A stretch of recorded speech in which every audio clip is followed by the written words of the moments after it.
ಕದಲ್ಲಿ ಡೇರೆಯನ್ನು ಹೊಡೆದಾಗ ರಾತ್ರಿ ಕಾಲದ ದುಷ್ಕರ್ಮಿಗಳು ಡೇರೆ ಪ್ರವೇಶ ಮಾಡಿದ್ರು. ನಿಮ್ಮ ಮನದಿಯನ್ನ ಕೊಂದರು, ಮಕ್ಕಳನ್ನ ಹೊಳೆಗೆ ಬಿಸಾಕಿದ್ರು. ಈ ವಿಚಾರ ಯಾರು ಹೇಳಿದ್ರು? ನನ್ನ ಭಾವನೆ ಬಂದು ಹೇಳಿದ. ಹೆಂಡತಿಯನ್ನು ಮಕ್ಕಳನ್ನು ಕಳೆದುಕೊಂಡಂತ ನಾನು ನೊಂದೆ. ನೊಂದ ನನ್ನನ್ನು ನನ್ನ ತಂಗಿ ಹಾಗೂ ನನ್ನ ಭಾವ ಸಮಾಧಾನ ಪಡಿಸಿದರು. ಆಕಸ್ಮಿಕವಾಗಿ ಒದಗಿ ಬಂದಂತಹ ಬೇಟೆಯ ಅವಸರ. ಒಂದು ದಿನ ಬೇಟೆಗೆ ಹೊರಟೆ ಕೈರವ. ತನ್ನ ಭಾವನಾದಂತಹ ಸುದರ್ಶನ ತಾನೂ ಬರ್ತೇನೆ ಎಂದ. ಅವನನ್ನು ಜೊತೆಗೂಡಿ ಹೋದೆ. ವ್ಯಾಘ್ರವನ್ನ ಕಂಡು ಬಾಣ ಪ್ರಯೋಗಿಸಿದೆ.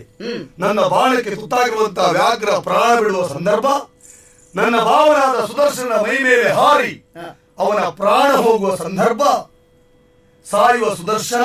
ಬಾಣ ಬಿಟ್ಟವರು ನೀವು? ನಾನು. ವ್ಯಾಘ್ರ ಸಾಯುವ ಹೊತ್ತಿನಲ್ಲಿ ನಿಮ್ಮ ಭಾವನ ಮೈ ಮೇಲೆ ಎರಗಿತ್ತು. ಭಾವ ಅಂತ ಹೇಳಿದ್ರೆ ನಿಮ್ಮ ತಂಗಿಯ ಗಂಡ. ಸಾಯುವ ಕೊನೆಯ ಕ್ಷಣದಲ್ಲಿ ನನ್ನ ತಪ್ಪನ್ನು ಮನ್ನಿಸಿ ಎಂದು ಗೋಗೆರೆದ. ಅವರು ಸಾಯುವಾಗ ತಪ್ಪು ಏನ್ ಮಾಡಿದಾರಪ್ಪ? ಕೇಳಿದೆ. ಏನಂದ್ರು? ನಿಮ್ಮ ಹೆಂಡತಿ ಸಾಯುವುದಕ್ಕೂ ನಿಮ್ಮ ಮಕ್ಕಳನ್ನು ಹೊಳೆಗೆ ಬಿಸಾಡುವುದಕ್ಕೂ ಕಾರಣ ನಾನೇ ಅಂತ ತನ್ನ ತಪ್ಪನ್ನು ಒಪ್ಪಿಕೊಂಡ. ಯಾಕೆ ಮಾಡಿದೆ ಅಂತ ಕೇಳಿಲ್ವೇ? ಪ್ರಶ್ನೆ ಮಾಡಿದೆ. ಏನಂದ್ರು? ನಿಮ್ಮ ತಂಗಿಯ ರಾಜ್ಯದ ದಾಹ, ಅವಳ ಪ್ರಚೋದನೆಯಂತೆ ಇದನ್ನೆಲ್ಲ ಮಾಡಿದ್ದೇನೆ ಅಂತ ಪ್ರಾಣ ಬಿಟ್ಟ. ಅವನ ಔರ್ಧೈಕ ಕಾರ್ಯಗಳನ್ನೆಲ್ಲ ಮುಗಿಸಿ ಅಪರಾಧಿಯಾದಂತಹ ತಂಗಿಯನ್ನ ಶಿಕ್ಷಿಸಬೇಕು ಅಂತ ನೇರವಾಗಿ ಅರಮನೆಗೆ ಬಂದೆ. ಅರಮನೆಗೆ ಬಂದ ಸಂದರ್ಭ ಈ ಸುದ್ದಿಯನ್ನ ಕೇಳಲು ಆತ್ಮಹತ್ಯೆ ಮಾಡಿಕೊಂಡ್ರು. ತಂಗಿಯು ಸತ್ಲಿ, ಹೆಂಡತಿ, ಮಕ್ಕಳು, ಭಾವ, ತಂಗಿ ಎಲ್ಲರೂ ಸತ್ತು ಹೋದ್ರು. ಒಂದೇ ಸಲ ಎಷ್ಟು ಜನ ಸತ್ತರು? ಹೌದು ಕೈಯವ.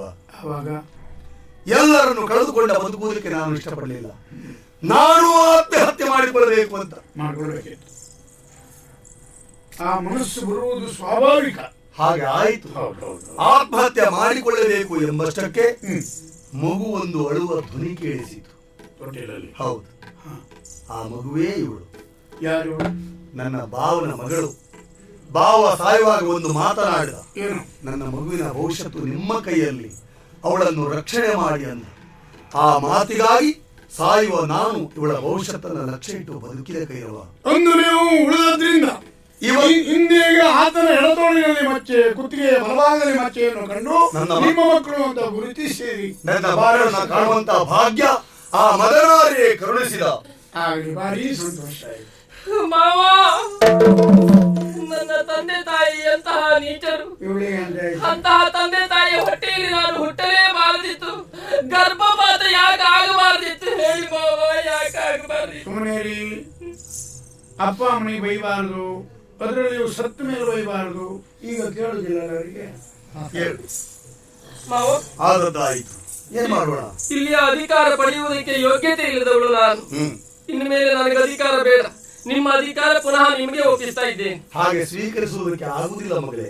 ದತ್ತಭಾರ ದೋಷ ಬರುತ್ತದೆ. ಅದನ್ನು ಸ್ವೀಕರಿಸಬಾರದು. ಕೊಟ್ಟದನ್ನು ಹಿಂತಿರುಗಿ ಕೊಟ್ಟದನ್ನು ಹಾಗೆ ತಗೊಳ್ಬಾರದು. ಬಡ್ಡಿ ಸಮೇತ ತಗೊಂಡ್ರು ದೋಷ ಇಲ್ಲ. ನೀವು ಸ್ವೀಕರಿಸುವುದಿಲ್ವಾ? ನಾನು ಸ್ವೀಕರಿಸುವುದಿಲ್ಲ. ನಿಮ್ಮ ಮಗ ಪ್ರಾಯ ಸಮರ್ಥನಾಗಿದ್ದಾನೆ, ಅವರಿಗೆ ಒಪ್ಪಿಸಿಬಿಡಿ. ನ್ಯಾಯವಾದ ಮಾತು. ಹೌದು, ನ್ಯಾಯವಾದ ಮಾತು. ನಾನು ಪಡೆಯುವ ಹಾಗಿಲ್ಲ. ಯಾಕೆ ಗೊತ್ತಾ? ಉತ್ತಮಂ ಸ್ವಾರ್ಜಿತಂ ವಿತ್ತಂ, ಮಧ್ಯಮಂ ಪಿತರಾರ್ಜಿತಂ, ಅಧಮಂ ಭ್ರಾತೃವಿತ್ತಂಚ, ಸ್ತ್ರೀ ವಿತ್ತಂ ಅಧಮಾಧಮಂ ಅಂತ ಹೇಳಿದ್ರು. ನಾನೇನಂದ್ರೆ ಹೆಸರು ಹೇಳಿದೆ. ನಂಗಾದ್ರೂ ಅರ್ಥ ಆಗುವಾಗ ಹೇಳ ಪುಣ್ಯಾತ್ಮ ಅಂತ.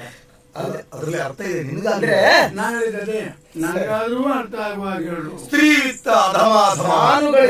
ತಾನು ಗಳಿಸುವುದು ಉತ್ತಮ, ತಂದೆಯವರಿಂದ ಪಡೆದದ್ದು ಮಧ್ಯಮ, ಸಹೋದರಿಂದ ಬಂದದ್ದು ಅಧಮ, ಹೆಣ್ಣಿನಿಂದ ಪಡೆದದ್ದು ಅಧಮಾಧಮ ಅಂತ ಹೇಳಿ ಆ ವಿಷಯ. ಅದರಿಂದ ಈಗಲೂ ನಾನು ಊರಿನಲ್ಲೆಲ್ಲ ಅದೇ ಹೇಳುದಲ್ವ, ಮದುವೆ ಆಗೋ ಹುಡುಗರು ವರದಕ್ಷಿಣೆ ತಗೊಂಡು ಮದುವೆ ಆಗಬಾರದು. ಅಕಸ್ಮಾತ್ ವರದಕ್ಷಿಣೆ ತಗೊಂಡು ಮದುವೆ ಆಗ್ತಾರೆ ಅಂತ ಆದ್ರೆ ಅವರು ಸತ್ತ ಮೇಲೆ ಅವರ ಮೈಯಲ್ಲಿ ಹುಳ ಆಗ್ತದೆ. ಜೀವಿತದಲ್ಲಿ ಆಗ್ತದೆ ಅಂದ್ರೆ ಕುರು ಹೊಡೆದ್ರು. ಪಡೆಯುವ ಹಾಗಿಲ್ಲ. ನಿಮಗೂ ಬೇಡ, ನಿಮ್ಮ ಮಗನಿಗೂ ಬೇಡ, ನನಗೂ ಬೇಡ. ನಮ್ಮತ್ರ ಕೇಳ್ಬೇಡಿ. ನಾನು ಬದುಕುದಿಲ್ಲ, ನಾನು ಸಾಯ್ತೇನೆ. ಸ್ವಲ್ಪ ಹಿಡ್ಕೊಳ್ರಿ. ಯಾಕೆ ಸಾಯ್ತಾರಂತೆ? ಸತ್ರೆ ಪ್ರಾಣ ಹೋಗ್ತದೆ. ಪ್ರಾಣ ಹೋದ್ಮೇಲೆ ಜೀವ ಉಳಿಯುವುದಿಲ್ಲ. ಜೀವ ಹೋದ್ಮೇಲೆ ಗಾಳಿ ಹೋಗ್ತದೆ. ಏನ ಸಾಯಬೇಕಾದ ಸಾಯಬೇಕಾದ ಪ್ರಮೇಯ ಇಲ್ಲ ಮಗನೇ. ಅಪ್ಪ, ಹೆಣ್ಣಿನ ಸಂಪತ್ತು ಅಂತ ಯೋಚನೆ ಮಾಡಬೇಡ. ನಿನ್ನನ್ನು ಕಂಡಾಗ ನಿನ್ನ ಕುರಿತಾಗಿ ಆಕರ್ಷಿತರಾಗಿದ್ದಾಳೆ. ಆದ್ರಿಂದ ಇವಳು ಇವನಲ್ಲಿ ಮನಸ್ಸಿಟ್ಟಿದ್ದೇನೆ ಮನಸ್ಸು ಮಾಡಿ ಸುಲಭ ಶೈಲಿಯ ಮನಸ್ಸು ಮಾಡಿ ಹೌದು. ಬಂದು ಕೂಡಲೇ ಬಂದ. ಎಂತ ಕಾಲ ಬಂದು ಐತಿ. ನಿಮ್ಮ ಕಾಲದಲ್ಲಿ ಹೀಗೆಲ್ಲ ಇದ್ದಿತ್ತ ಇರ್ಲಿಲ್ಲ. ನಾನು ಮದುವೆ ಆಗಿ 3 ವರ್ಷ ನನ್ನ ಹೆಂಡತಿ ಮುಖ ಕಂಡವ ಅಲ್ಲ, ಆದ್ರೂ ಒಂದು ಮಗು ಆಗಿದೆ, ಪ್ರಶ್ನೆ ಬೇರೆ ಬಿಡು. ಈಗ ಬರ್ತಾ ಬರ್ತಾ ಮನಸ್ಸಾಗಿ ಆಯ್ತು ಮದುವೆ. ಕಾಲ ಹಾಗೆ ಕೈರವ. ಬದಲಾದ ಕಾಲಕ್ಕೆ ಹೊಂದಿಕೊಳ್ಳಬೇಕು. ಆದ್ದರಿಂದ ಹೆಂಡತಿಯನ್ನು ಸ್ವೀಕರಿಸಿದ ಮೇಲೆ ಹೆಣ್ಣಿನ ಸಂಪತ್ತು ಎನ್ನುವ ಪ್ರಶ್ನೆ ಇಲ್ಲ. ಹೆಂಡತಿಯದು ಎಲ್ಲ ಹೆಂಡತಿಯಲ್ಲಿ ಇದ್ದ ವಸ್ತುಗಳೆಲ್ಲ ನಮ್ಮದೇ ಅಂತ ಭಾವಿಸಿದ್ರೆ ಅದು ಶ್ರೀಯುತ ಅಂತ ಆಗುವುದಿಲ್ಲ. ಏನೇ ಇದ್ರು ನನ್ನ ತಂಗಿಯ ಬಾಳೊಂದು ನೇರ ಆಗುವವರೆಗೆ ನಾನು ಮದುವೆ ಆಗುವ ಹಾಗಿಲ್ಲ. ಅದಕ್ಕೆ ಕಾರಣ ಶಿಥಿಲ.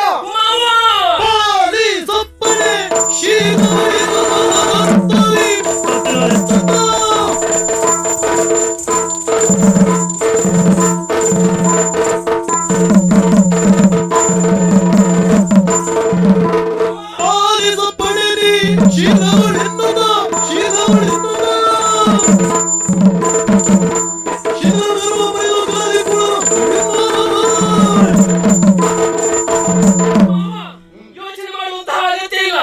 ದಾರಿಗೆ ಈ ಸ್ಥಿತಿಯ ಕಾರಣವಾದಂತಹ ಆ ಶಿಥಿಲನನ್ನ ಒಂದೇ ಶಾಲದಿಂದ ಅವನ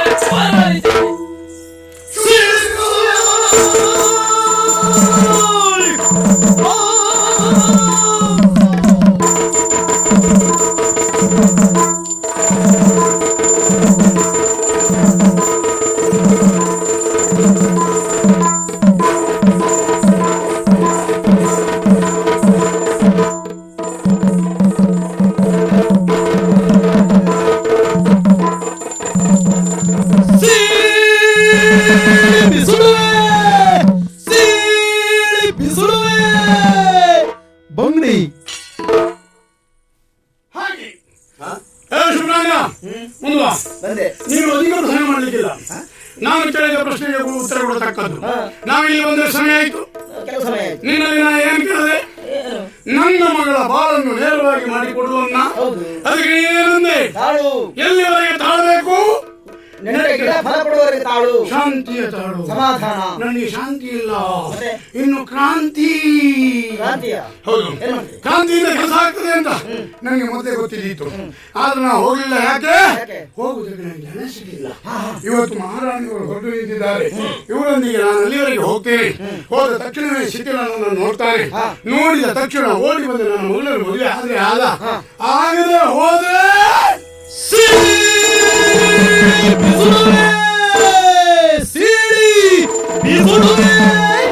ಬಂಗಡಿ ಉಪ್ಪಾಕಿ ಮಾಡಿಸಿ ಮಳೆ ಖರ್ಚಿಗೆ. ಸುಬ್ರಹ್ಮಣ್ಯ, ನೇರವಾಗಿ ಶಿಥಿಲದಲ್ಲಿ ಹೋಗ್ತೇನೆ. ಹೋದ ತಕ್ಷಣ ಓಡಿ ಬಂದು ನನ್ನ ಮಗಳನ್ನು ಮದುವೆ ಆಗದೆ ಇದ್ರೆ ಅವನ ಜುಟ್ಟ ದರ ದರ ದರ ದರ ಹಿಡ್ಕೊಂಡು ನನ್ನ ಮಗಳು ಎದುರಿನಲ್ಲಿ ನಿಲ್ಲಿಸಿ, ಶಿಥಿಲ ಮದುವೆ ಆಗುದಿಲ್ಲ ಆಗದೆ ಹೋದ್ರೆ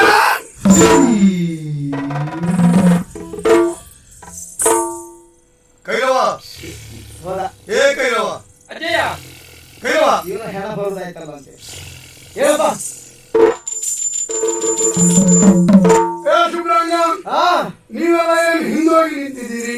ನಾವು ಹಿಂದೋಗಿ ನಿಂತದಲ್ಲ, ನೀನು ತಿರುಗಿಬಿಡ್ಬೇಕಷ್ಟೇ. ತಿರುಗಿ ಬಿದ್ದಾದ್ರಿ. ನಾನು ತಿರುಗಿ ಬಿಡುದಿಲ್ಲ. ಅಲ್ಲಿವರೆಗೆ ಹೋಗಿ ಏನು ಒಂದು ನೋಡುದು. ಏನೊಂದು ಏನು ಸುತ್ತ ಹಾಗೆ ಇಲ್ಲಿ ಬಿದ್ದವ ಏನ್ ಮಾಡ್ತಾನೆ ಅಂತಲ್ವಾ? ಬೇಡ ನಿಮ್ಗೆ. ಯಾಕೆ ನನಗೆ ಏನು ಮಾಡ್ಲಿಕ್ಕೆ ಆಗಲಿದೆ.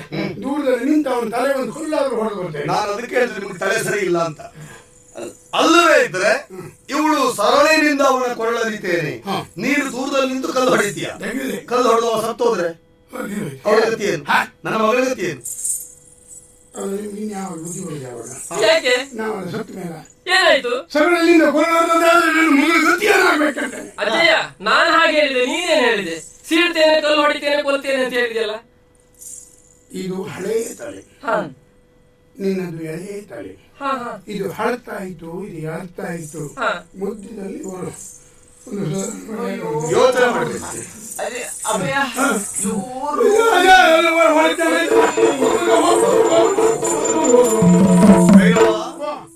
ಯಾವ ಮನುಷ್ಯ ಎಷ್ಟೇ ಕೆಟ್ಟವನಾಗಲಿ ಕಾಲ ಗತಿಸಿದಾಗ ಬದಲಾವಣೆ ಆಗುವುದಕ್ಕೆ ಸಾಧ್ಯ. ಮೊದಲು ಕೆಟ್ಟವನಾದ, ಕಾಲಗತಿಯಿಂದ ಬದಲಾದ್ರೂ ಆಗಬಹುದು. ಹೌದು. ಬದಲಾಗದೇ ಇದ್ರೆ ಆಮೇಲೆ ನೋಡಿಕೊಳ್ಳೋಣ. ಮನುಷ್ಯ ಯಾರೇ ಆಗಿರಲಿ ಇದ್ದಾಗ ಇರುವುದಿಲ್ಲ. 12 ವರ್ಷಕ್ಕೊಂದ್ಸಲ ಧಾತು ಬದಲಾಗ್ತದೆ ಅಂತ ಕೇಳಿದ್ದೆ ನಾನು. ಬುದ್ಧಿ. ಹಾಗಾಗಿ ಅಂತ ಸಂದರ್ಭ ಶಿಖರಲಿಗೆ ಬಂತು ಅಂತ ಆದ್ರೆ ಅವನಾಗಿ ಮದುವೆ ಆಗಬಹುದು. ಅಕಸ್ಮಾತ್ ಆಗದೆ ಹೋದ್ರೆ ನೋಡಿಕೊಳ್ಳೋಣ. ಅಡ್ಡಿಲ್ಲ. ಸರಿ.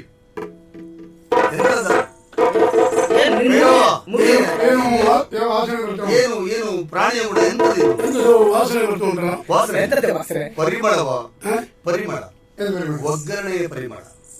ಯಾವ್ದು ಹಾಕಿದ್ದು? ಹೌದು. ಅಡುಗೆ ಮನೆಯಲ್ಲಿ, ಅರಮನೆಯಲ್ಲಿ ಯಾರು ಅಡುಗೆ ಮಾಡಿದ್ದಾರೆ? ಬ್ರಾಹ್ಮಣರು, ಭಟ್ರು. ಇಲ್ಲಿ ನಿಮ್ಮೂರಿನವರು. ಹೌದು. ಅವ್ರಿಗೆ ಅಡುಗೆ ಮಾಡ್ಲಿಕ್ಕೆ ಬರ್ತದೆ. ಅಡಿಗೆ ಮಾಡ್ಲಿಕ್ಕೆ ನೀವು ಬೇಸೂರು ಇಟ್ಕೊಂಡಿದ್ದೆ ಹೊರತು ಅಡುಗೆ ಮಾಡೋರನ್ನ ನಾವು ಇಲ್ಲಿ ಬಂದು ಎಷ್ಟು ಸಮಯ ಆಯ್ತು? ಒಂದು ದಿವಸ ಆದ್ರೂ ಬೊಂಗುಳಿ ಹುಳಿ ಮಾಡಿ ಏನ್ ಮಾತಾಡ್ತೀಯ? ಬ್ರಾಹ್ಮಣರು ಬಂಗಡಿ ನಿನ್ನ ಕಥೆ ಹುಳಿ ಮಾಡುದಿಲ್ಲ. ನಾ ಮಾಡಬೇಕು ಅಂತ ಹೇಳುದಿಲ್ಲ. ಹುಳಿ ಪಾತ್ರಕ್ಕೆ ಒಂದು ಬೊಂಗುಡಿ ಮೀನ್ ತಗೊಂಡು ಹಾಕಿದ್ರೆ ಅದನ್ನ ತಗೊಂಡು ನಾ ತಿಂತಿರ್ಲಿಲ್ಲ. ಇಲ್ಲಿವರೆಲ್ಲ ಸಸ್ಯಾಹಾರಿಗಳು.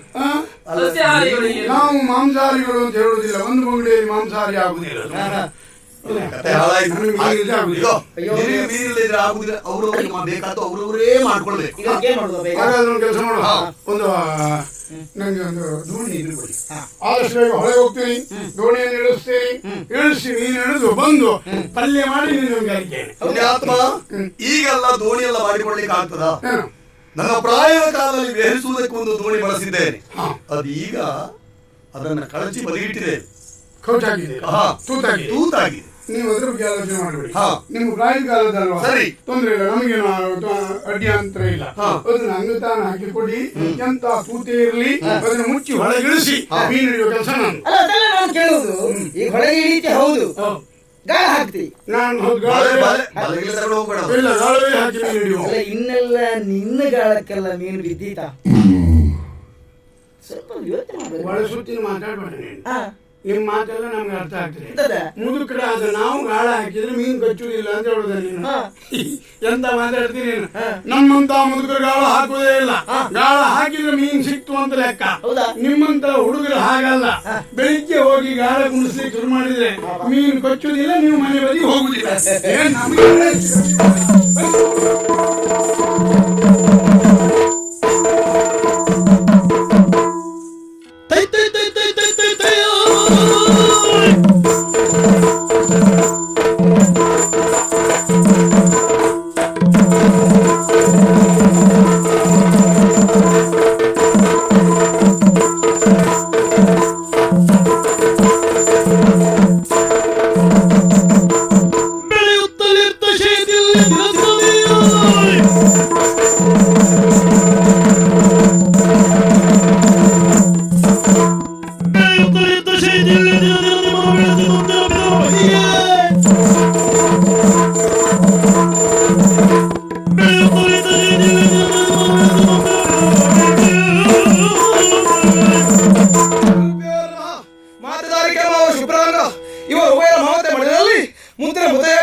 ಗುರುವಾದಂತ ಮಾವ ಶುಭ್ರಾಂಗರ ಮಾರ್ಗದರ್ಶನದಿಂದ ದಿನದಿಂದ ದಿನಕರನ ಬದುಕು ಶುಕ್ಲ ಪಕ್ಷ ಶಿಷ್ಯಾಗಿ ವಿಕಾಸಗೊಳ್ಳುತ್ತಾ ಇದೆ. ಆದರೆ ಮನಸ್ಸಿಗೆ ಮಾತ್ರ ನೆಮ್ಮದಿಲ್ಲ. ಅನೇಕ ದಿವಸಗಳಿಂದ ಕಾಡ್ತಿದ್ದ ಪ್ರಶ್ನೆಗೆ ಉತ್ತರ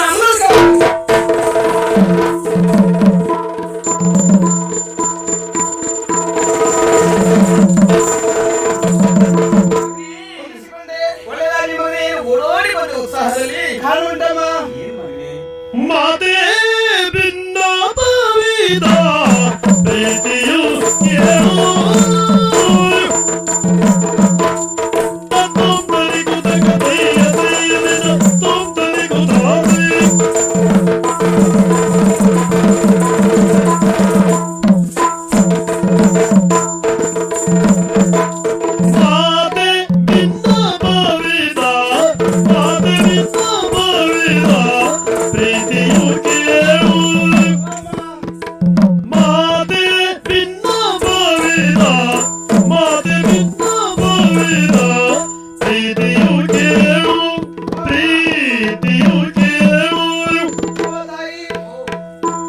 ಎನ್ನ ತಾತನಲ್ಲಿ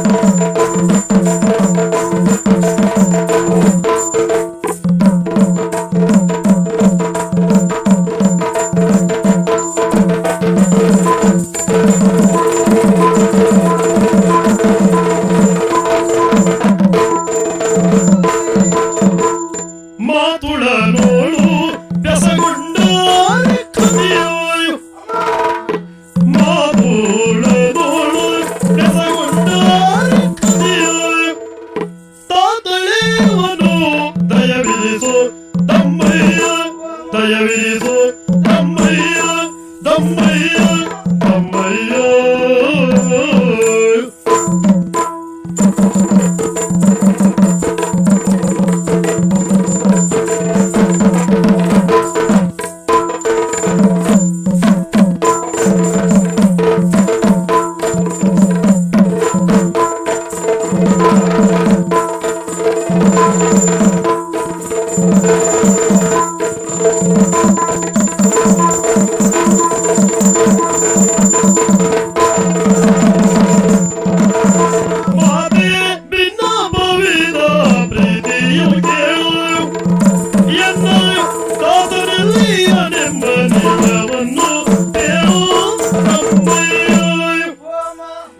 ಮೊದಲಾಗಿ ಹೊಂದಿಸಿಕೊಳ್ತಾ ಇದ್ದೇನೆ. ಒಳ್ಳೆಯದಾಗಿ ಅಮ್ಮ ನೀನು ಹೊಂದಿಸಿಕೊಳ್ತಾ ಇದ್ದೇನಮ್ಮ.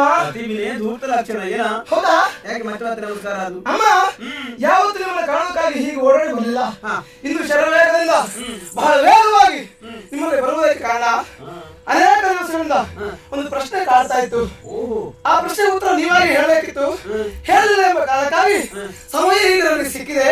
ಅದನ್ನ ನಾನೇ ಕೇಳಬೇಕು ಅಂತ ಬಂದೆ. ಯಾವ ಪ್ರಶ್ನೆ ಅದು? ಅಮ್ಮ ನಿಮ್ಮಲ್ಲೇ ಕೇಳಬೇಕು ಅಂತ ಉದ್ದೇಶ ಅಲ್ಲ. ನನ್ನ ಮಾವ ಗುರುಗಳಿದ್ದಾರಲ್ಲ ಶುಭ್ರಾಂಗರು, ನಿನ್ನ ಪ್ರಶ್ನೆಗಳೆಲ್ಲ ಉತ್ತರಿಸುವುದು ಅವರೇ. ಆ ವಿಶ್ವಾಸ ಉಂಟು. ಆನಂದ್ ಏನ್ ಮಾಡೋಣ ಹೇಳಿ. ನಾನು ಕೇಳಬೇಕು ಅಂತ ಮಾವ ಹತ್ರ ಹೋಗುವ ಮೊದಲೇ ನನ್ನ ಮಾವ ಸಿಟ್ಟು ಮಾಡ್ತಾರಮ್ಮ. ಅವ್ರು ಕೇಳಿ ನಾವು ಭಯ ಆಗ್ತದೆ. ಹೌದು, ಹಾಗಂತ ಮಾವ ಹೇಳುವುದಿಲ್ಲ ಅನ್ನೋದು ಸಿಟ್ಟು ಮಾಡ್ತಾರೆ ಎಂಬ ಕಾರಣಕ್ಕಾಗಿ ಹೆತ್ತವೇ ಆತ ನಿಮ್ಮಲ್ಲಿಗೆ ಬಂದಿದ್ದೇನೆ. ನಾನು ಪ್ರಶ್ನೆ ಉತ್ತರ ಕೊಡ್ಬೇಕಮ್ಮ. ಅಮ್ಮ ನಾನು ನಿಮ್ಮ ಎದೆ ಹತ್ರಕ್ಕೆ ಬೆಳೆದು ನಿಂತಿದ್ದೇನೆ. ಹುಟ್ಟಿದ ಅಂದಿನ ತರಕ್ಕೂ ಸಹ ತಂದೆಯಾರು ನಾನು ಕಾಣಲಿಲ್ಲ. ತಾಯಿಯ ಪ್ರೀತಿ ವಾಸ್ತವವನ್ನು ಕಾಣ್ತಾ ಇದ್ದೇನೆ ವಿನಃ ತಂದೆಯ ಪ್ರೀತಿಯಿಂದ ವಂಚಿತರಾಗ್ತಾ ಇದ್ದೇನೆ. ನನ್ನ ಅಪ್ಪ ಯಾರು, ಎಲ್ಲಿದ್ದಾರೆ, ಅವ್ರು ಯಾಕೆ ನನ್ನ ಕಾಣಲಿಕ್ಕೆ ಬರುವುದಿಲ್ಲ?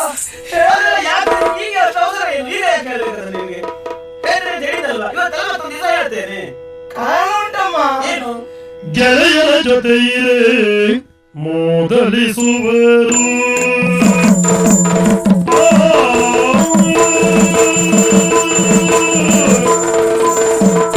ಗೆಳೆಯರ ಜೊತೆ ಇರೇ ಗೆಳೆಯರ ಜೊತೆ ಇರೇ ಮೋದಲಿಸುವರು. ಗೆಳೆಯರ ಜೊತೆ ಇರೇ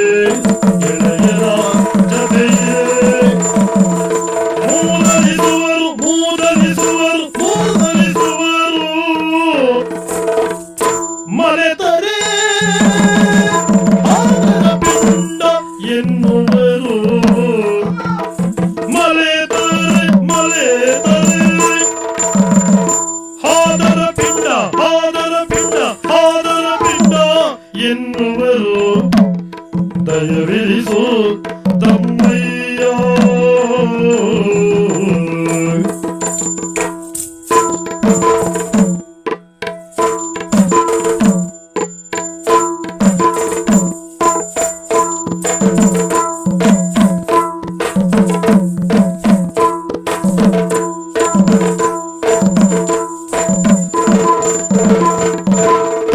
ಒಳಿತಲ್ಲ ವಂಚನೆ ಬೇಡದಿರಿಂದು. ಒಳಿತಲ್ಲ ವಂಚನೆ ಒಳಿತಲ್ಲ ವಂಚನೆ ಹೇಳದಿರೆನ್ನೋ.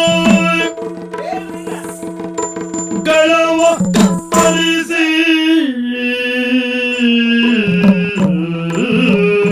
ಎನ್ನ ಗಳವ ಕತ್ತರಿಸಿ ನಾ ತೊರೆವೆ ಪ್ರಾಣವನು.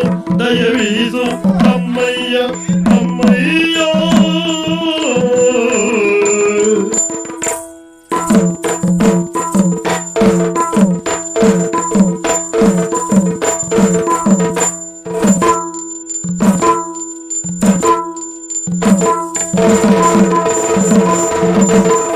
ಒಳಿತಲ್ಲ ವಂಚನೆ ಹೇಳದೀರಮ್ಮ.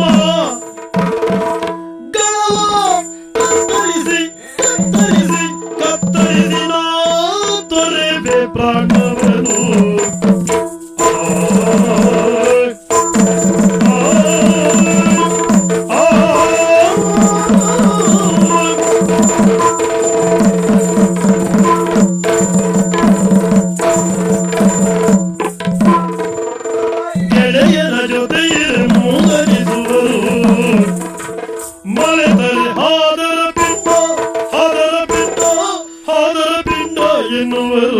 ಮಾತಿ ಭಿನ್ನವಿದ ಪ್ರೀತಿಯು ಕೇಳು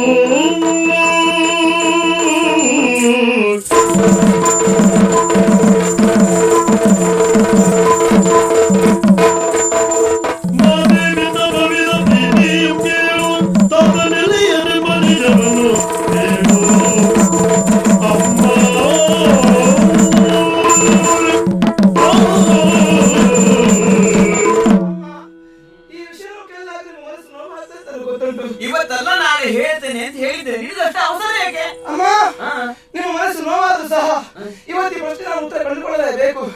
ಇವತ್ತಲ್ಲ ನಾಳೆ ಅಲ್ಲ, ನೀವು ನಾಳಿದ್ದು ಬೇಕಾದ್ರೆ ಹೇಳಬಹುದು.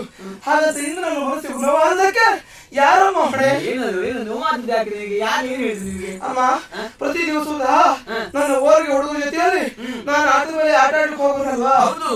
ಯಾವತ್ತು ಸಹ ಎಲ್ಲಾ ಆಟದಲ್ಲಿಯೂ ಅವ್ರು ನಾನು ಗೆಲ್ತಾ ಇದ್ದೆ ಅಮ್ಮ. ಎತ್ತಿದ ಕೈ ನಿನ್ನದು. ಹಾ, ನನ್ನ ಮಗ ಅಲ್ವಾ ಇದು? ಆದ್ರೆ ಮಾಡೋಣ, ಏನು? ಸಂತೋಷವಾದಲ್ಲಿ ಎಲ್ಲಿ ಒಪ್ಪಿಸಿಕೊಂಡು ಆನಂದ ಪಟ್ಟಾಗ ಅವ್ರು ಹೇಳುವಂತಹ ಮಾತು, ಕೇವಲ ಕ್ಷಣಕಾಲದ ನಮ್ಮ ಆಟದಲ್ಲಿ ನೀನು ಗೆದ್ದಿರಬಹುದು ಶೈಥಿಲ್ಯ, ಬದುಕಿನ ಆಟದಲ್ಲಿ ನೀನು ಗೆಲ್ಲೋದಕ್ಕೆ ಸಾಧ್ಯ ಇಲ್ಲ ಅಂತ ಹೇಳಿದ್ರು. ಅಂದ್ರೆ ಏನು ಅಂತ ಪ್ರಶ್ನೆ ಮಾಡಿದ್ರೆ ನಮ್ಗೆ ಹೇಳ್ಕೊಳಕ್ ಅಪ್ಪ ಅಮ್ಮ ಇದ್ದಾರೆ, ನಿನಗೆ ಅಮ್ಮ ಮಾತ್ರ ಬಿಟ್ಟು ಅಪ್ಪ ಯಾರು ಗೊತ್ತಿಲ್ಲ, ನೀನೊಬ್ಬ ಅಪ್ಪ ಇಲ್ಲ ಹುಟ್ಟವ, ನೀನೊಬ್ಬ ಹಾಲು ಅಂತ ಮಾತನಾಡ್ತಾರಮ್ಮ. ಆಟ ಆಡ್ಬೇಕು ಉತ್ಸುಕರಾಗಿ ಹೋದ ಸತ್ಯ, ಹೋದ ಮೇಲೆ ಹಾಲು ಎತ್ತರ ಹಣ್ಣಿನ ಹೊಡೆದ ಹಾಗೆ ಅವರೆಲ್ಲ ಆಟ ಮಾಡಿ ಗೆದ್ದಾಗ ಹಾರಿದೆ ಅಂತ ಮಾತನಾಡ್ತಾರೆ. ಸಹಿಸಿಕೊಳ್ಳೋದಕ್ಕೆ ಶಕ್ತಿ ಇಲ್ಲ. ಅವರೆಲ್ಲ ಆಟ ಆಡುವಾಗ ತಂದೆ ತಾಯಿ ಸಂತೋಷ ಪಡಿಸುವ ಕಾರಣಕ್ಕಾಗಿ ಅವರೆಲ್ಲ ಕರ್ಕೊಂಡು ಬರ್ತಾರೆ. ನಾನು ಯಾರನ್ನ ಕರ್ಕೊಂಡು ಹೋಗ್ಲಿ? ನೀವು ನೋಡಿದ್ರೆ ಮನೆ ಮೂಲೆ ಸೇರ್ಕೊಂಡಿರ್ತೀರಾ? ಹೇಳಿ ಅಮ್ಮ. ಇವತ್ತೆಲ್ಲ ನಾನೇ ಹೇಳ್ತೇನೆ ಅಂತ ಹೇಳಿದ್ನಲ್ಲ, ನಿನಗೆ ಸಂಕಟ ಏನು ಅಂತ ನನಗೆ ಅರ್ಥ ಆಗ್ತದೆ ಮಗನೇ. ಅದರಿಂದ ನಾನು ಸಂಕಟವನ್ನು ಅನುಭವಿಸಿದ ಹೊರತಾಗಿ ಹೇಳುವುದಕ್ಕೆ ಇದು ಸಮಯ ಅಲ್ಲ. ನಾನು ಹೇಳ್ತೇನೆ ಅಂತ ಹೇಳಿದ್ನಲ್ಲ, ಈಗ ಆಯಾಸ ಆಗಿರ್ಬೋದು, ನಿನಗೆ ಊಟ ಬಡಿಸ್ತೇನೆ, ವಿಶೇಷವಾದ ಸ್ಥಿತಿ ಮಾಡಿದ್ದೇನೆ. ನಾನು ಇವತ್ತು ಉಪವಾಸ ನೀವು ಹೇಳುದಿಲ್ಲ ಅಂತಾದ್ರೆ ಅದು ಇಲ್ಲ.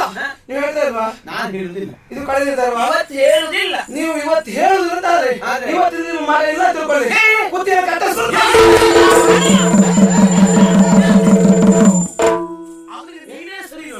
ಸರಿ ಸರಿ ಬುದ್ಧಿ ಹೇಳು, ಅವನಿಗೆ ಅಪಾಯ ಬೇಕಂತೆ. ಹೆಚ್ಚಾಯ್ತು ಅಷ್ಟೇ. ಮಾವ ಏನೋ ಎಷ್ಟೊತ್ತಿ ಬಂದ್ರಿ ಮಾವ? ಹೌದಾ? ನಾನು ನಾನು ಆಟ ಮುಗಿಸಿ ಬಂದ ಅಮ್ಮನಲ್ಲಿ ಹಾಲು ಕೊಡು ಅಮ್ಮ ಕುಡಿಲಿಕ್ಕೆ ಅಂತ ಹೇಳಿದೆ. ಇನ್ನು ಹಾಲು ಕುಡಿದು ಬಿಡ್ಲಿಲ್ಲ ಮುದ್ದಿನ ಮಗ ಅಲ್ವಾ? ನನ್ನ ಅಮ್ಮ ಹೊತ್ತು ಪಕ್ಕದ ಮನೆ ಗಂಡು ಮಗ ಕುಡ್ಕೊಂಡು ಹೋಯ್ತು ಅಂತ ಹೇಳ್ತು. ಅಪ್ಪ ಕೊಡುತ್ತೆ ಹೇಳಿದೆ. ಅಪ್ಪ ಮಾಡಿಟ್ಟು ದಿನ ಖಾಲಿಯಾಗಿ ಹೋಯ್ತು, ನಾಳೆ ಅವ್ರು ಕೊಡ್ತೇನೆ ಅಂತ ಹೇಳ್ತಾನೆ. ನಾನು ಸಿಕ್ಕೋದಿಲ್ಲ.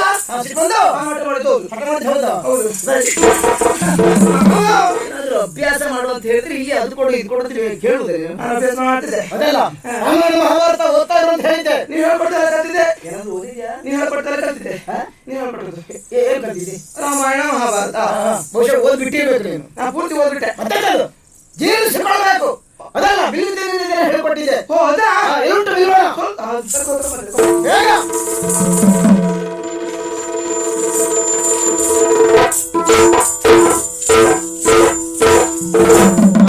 ಏನ್ ಚಂದವಾ ಈ ಕಟ್ಟಿಗೆ ಹೊರೆ ಹೋಗೋದು ಒಳ್ಳೇದು. ಈಗ ಮತ್ತೆಂತದ ನೀವ್ ಹೇಳ್ಕೊಟ್ಟು ಹೀಗಲ್ಲ ಆಗ ಎರಡು ಹಿಡ್ಕೊಂಡು ಬಂದೆ ನಿಮ್ಗೆ ಅಗತ್ಯ ಇಲ್ವಾಗಿತ್ತು. ನೀನು ಎಷ್ಟು ಅಭ್ಯಾಸ ಮಾಡಿದ್ದೀಯ ಅನ್ನೋದು ನಾನು ಈಗ ಪರೀಕ್ಷೆ ಮಾಡಬೇಕು. ಹೌದಾ? ನೋಡು ಓಲಿ ಓದ್ರಿ. ಅಂಗಳದ ಬದಿಯಲ್ಲಿ ಒಂದು ಮಾವಿನ ಮರ ಉಂಟು. ಅಂಗಳದ ಬದಿಯಲ್ಲಿ ಬುಡಕ್ ಮಾಡ್ಬಿಡ್ಬೇಕಾ? ಬೇಡ, ನಾನು ಹೇಳಿದ ಆಯ್ತು. ಇಲ್ಲ ಇಲ್ಲಿ ಮೂರು ಪ್ರಶ್ನೆ ಮಾಡಿದ್ರೆ ಕೆಲಸ ನಮ್ಮ ಜಿಜ್ಞಾಸೆ ದೂರ ಆಗುದಿಲ್ಲ. ಹೌದಾ? ಈಗ ಪ್ರಶ್ನೆ ಮಾಡ್ಲಿಕ್ಕಿಲ್ಲ. ಪೂರ್ವಕ್ಕೆ ಬಾಗಿದ ಗೆಲ್ಲಿನಲ್ಲಿ ಎರಡು ಹಣ್ಣು ಉಂಟು. ಓ ಕಳಿತ ಮಾರೋಣ. ಹೌದಾ? ಆ ಎರಡು ಹಣ್ಣುಗಳಲ್ಲಿ ಒಂದು ಹಣ್ಣನ್ನು ಕೆಳಗೆ ಕೆಡಬೇಕು. ಎರಡು ಅಲ್ವಾ? ಎರಡು ಬೇಡ, ಒಂದೇ ಒಂದು ಸಾಕು. ಪ್ರಯತ್ನ ಮಾಡ್ತೀವ.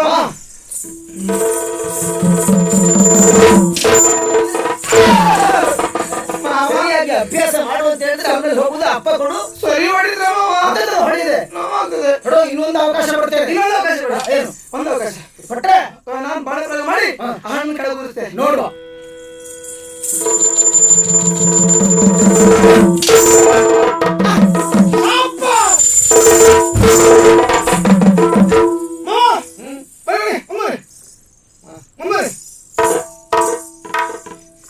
ಪ್ರಶ್ನೆಗಳ ಆಯ್ತು ಕೇಳಪ್ಪ. ರಾಮಾಯಣ ಓದ್ರ ಅವು ಇಲ್ಲ ಓದಿಲ್ಲ. ಓದಿಲ್ವಾ? ಇಲ್ಲ ಇಲ್ಲ. ಮತ್ತೆ ಯಾಕೆ ಇಷ್ಟು ವಯಸ್ಸು ಕಾಲ ನೀವು? ಹಾ ಕೂಲಿ ಗಂಡ ಭೂಮಿ ಭಾರ ನಾನು ಮಾಡಿ ನೀವು ಹೇಳೋ ಕೆಲಸ ಪಡಕ್ಕೆ ಮಾಡಿ ಮುಗಿಲಿಲ್ಲ. ಅವನಿಗೆ ಹೇಳು ಸೇರದಲ್ಲ ನೀನು. ನೀವು ಶಾಬಾಸ್ ಹೇಳ್ತೀರ ಅಂತ ಹೇಳಿದ್ರಿ, ನಾನು ಸಂತೋಷ ಆಯ್ತಾ? ಇವ್ರಿಗೆ ಹೇಳಿಲ್ಲ ಆಗಿದೆ. ಅಯ್ಯೋ ನೀವು ಹೊಗಳುದೇ ಅಪರೂಪ. ಹೌದಾ? ಇವತ್ತೊಂದ್ಸರಿ ಹೊಗಳಿದ್ರಿ, ಹೋಗಿ ಕೂತ್ಕೊಂಡು ಬಿಟ್ಟಿರಿ. ಇದಕ್ಕಿಂತ ಸಂತೋಷ ಬೇರೆ ಸಿಗ್ತದೆ ನನಗೆ. ನೀ ಅಲ್ಲಿ ಕೂತ್ಕೊಳ್ಳೋದಲ್ಲ, ಮತ್ತೆ ನೀವು ಇನ್ನೂ ಮೇಲೆ ಕೂತ್ಕೊಳ್ಬೇಕು. ಹೌದಾ? ನೀವು ಕೂರಿಸಿರಿ ಅಂತ ಅಲ್ಲಿ ಕೂತ್ಕೊಂಡು ನೀವು ಅಲ್ಲೇ ಇರ್ಬೇಕು. ಎಂತ ಮಾಮ?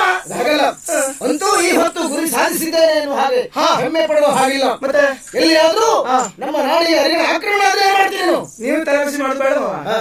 ನಿಮ್ ಕೈಲಿ ಆಗಲ್ಲ ಅಂತ ಆದ್ರೆ ನಾನು ಹೆದರ್ಬೇಡಿ. ಎಂತದು? ನಿಮ್ ಕೈಲಿ ಆಗಲ್ಲ ಆಗದೆ ಇದ್ರೆ ನೀನಲ್ಲ ನೋಡು. ಯಾರು ಇಲ್ಲದೆ ಇದ್ರೆ ಸಾಧನೆ ಮಾಡೋದು ದೊಡ್ಡದಲ್ಲ, ಎಲ್ಲರೂ ಇರುವಾಗ ಸಾಧನೆ ಮಾಡಬೇಕು. ಯೋಚಿಸಬೇಕಾಗಲ್ಲ. ಅರಿಗಳ ಆಕ್ರಮಣ ಆಯ್ತು ಅಂತಾದ್ರೆ ಅರಿಗಳ ಖಂಡವನ್ನ ಸರಿಯೋಲಿ ನಾನು ಶತ ಸಿದ್ಧವಾಗಿರ್ತೇನೆ. ಪಡೆಯ ಅವಕಾಶವನ್ನು ಕಲ್ಪಿಸಿಕೊಡ್ತೇನೆ. ಇತ್ತ ಜೈದ್ಯದಿ ಶಿಥಿಲ ನಿರುತೆ ಇತ್ತ ಜೈದ್ಯದಿ ಶಿಥಿಲ ನಿರುತೆ ಚಿತ್ತ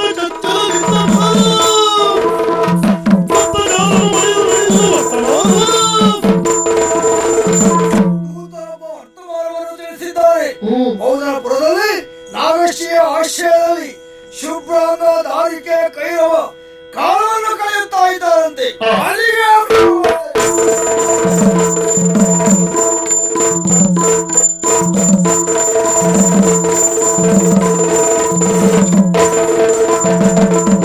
ಜನಜನೇತ್ರೆ ಬಂಧುದೇಗೆ ಧನುಷರಂಗ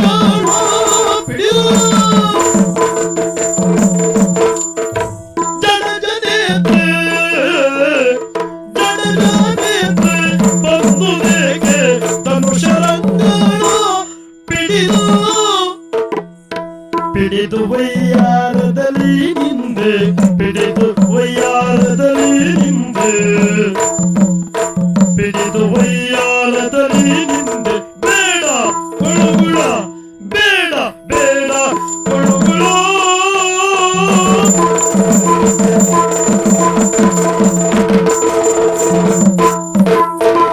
ತೃಣಲಿ ತೊಟ್ಟಿಲ ಸಗಿ ಶಿಶುವ ಬಿಡುತ್ತ ಜೋಗುಳ ತೊಟ್ಟಿಲ ಸಗಿ ಶಿಶುವ ನಿಡುತ್ತ ಜೋಗುಳ ಜೋ ಜೋ ಜೋ ಜೋ ಜೋ ಜೋ ಜೋ ಜೋ ಜೋ ಜೋ ಮಿಡುಕಿ ಹಾಡಲೊಳಿತು ಅರಿಯೇ ದುರದ ವಿಧಗಳ ಮಿಡುಕಿ ಮಿಡುಕಿ ಹಾಡಲೊಳಿತು ಅರಿಯೇ ದುರದ ವಿಧಗಳ ಅರಿಯೇ ದುರದ ವಿಧಗಳು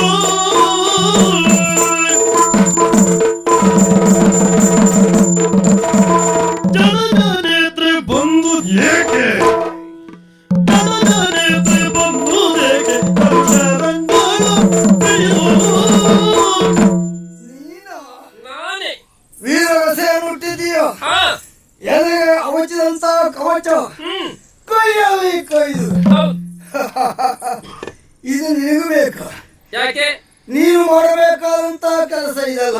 ಯಾವ್ದದು? ಈ ಪ್ರಾಯದಲ್ಲಿ ಹಾ ನನ್ನಂತ ಒಳ್ಳೆ ಗಂಡು ಮಗನನ್ನು ನೋಡಿ ಮದುವೆಯಾಗಿ ಹಾ ನಿಮ್ಮಿಬ್ಬರ ದಾಂಪತ್ಯದ ಪ್ರತೀಕವಾಗಿ ಒಂದು ಗಂಡು ಮಗುವಿಗೆ ನೀನು ಜನ್ಮ ಕೊಟ್ಟೆ ಅಂತಾದರೆ ಹಾ ಆ ಹಸು ಕೂಸನ್ನು ತೊಟ್ಟಿನಲ್ಲಿ ಇಟ್ಟು ಜೋ ಜೋ ಜೋ ಜೋ ಹೀಗೆ ತೂಗುವುದನ್ನು ಬಿಟ್ಟು ಇದನ್ನೆಲ್ಲ ಹಿಡಿದು ಬಂದ್ರೆ ಆಗಲಿಕ್ಕಿಲ್ಲ. ನಡೆಯುತ್ತೆ. ಶಿಥಿಲ. ತೊಟ್ಟಿಲ ತೂಗುವ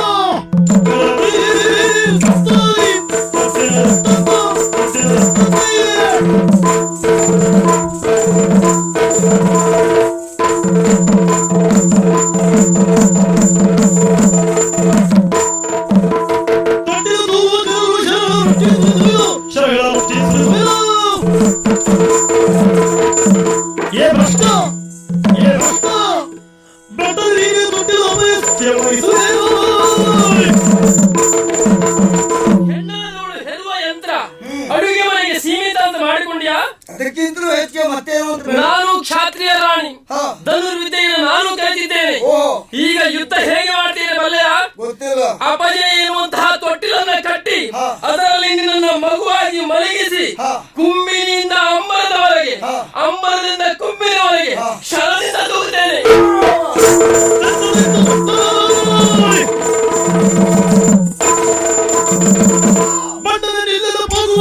ದೇವರು